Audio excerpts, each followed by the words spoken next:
Late A be a 4x4 non singular matrix, यानी कि ए का जो साइज है वो 4x4 है और इसका जो डिटर्मिनेंट है वो नॉन जीरो है।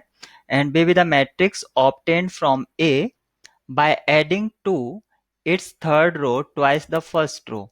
और सपोज करो जो बी मैट्रिक्स आ रही है आपकी, वो कैसे आ रही है। सपोज करो ए में कोई रो है 4, तो ये जो थर्ड रो है ये क्या है, इसमें 2 से मल्टीप्लाई कराओ फर्स्ट से, और इसमें ऐड करने पर ये जो आ रहा है फाइनल इक्विवेलेंट मैट्रिक्स, ये आपकी मैट्रिक्स बी आ रही है।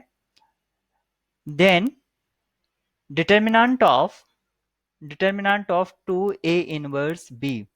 तो इसमें आपको दो प्रॉपर्टी को याद रखना है कि डिटर्मिनेंट, तो फर्स्ट है डिटर्मिनेंट ऑफ ए इनवर्स जो होता है 1/a के इक्वल होता है।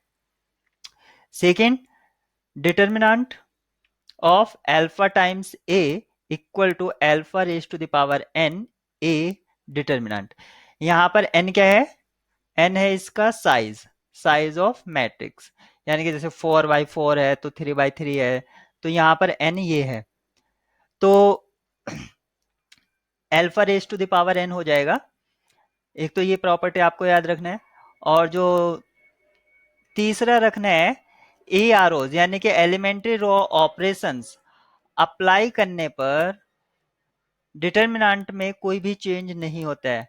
ए आर अप्लाई, तो अगर हम ए आर अप्लाई करते हैं तो डिटर्मिनेंट जो होता है वो डजेंट अल्टर, डजेंट अल्टर, तो ये होता है कि डिटर्मिनेंट में कोई भी चेंजेस नहीं होता है। तो अब अगर हम क्वेश्चन की तरफ ध्यान दें तो यहाँ पर जो गिवन है वो हमें ये फाइंड आउट करना है।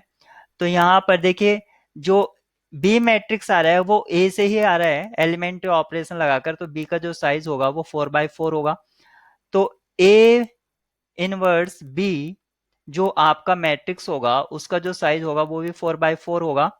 यहाँ पर ये 2 है जिसको मैं अल्फा बोल रहा हूं, तो alpha raise to the power कितना होगा 4, तो यानी कि ये होगा 2 raise to the power 4 determinant of A inverse B.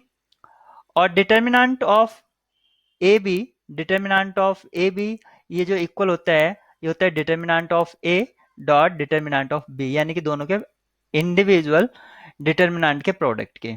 तो यहाँ पर क्या हो जाएगा, determinant of A inverse into determinant of B, और यहाँ पर 2 रेज टू द पावर 4 चल ही रहा है आपका।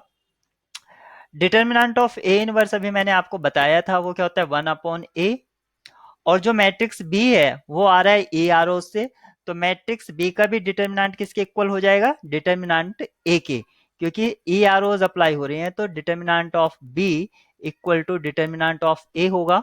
तो यहाँ पर डिटर्मिनेंट ऑफ बी की जगह मैंने लिख दिया डिटर्मिनेंट ऑफ ए से डिटर्मिनेंट ए कैंसिल आउट हो जाएगा, तो आपको क्या बचता है 2 रेज टू द पावर 4, इसका मीनिंग हुआ 16। तो आपका ऑप्शन डी ट्रू होगा।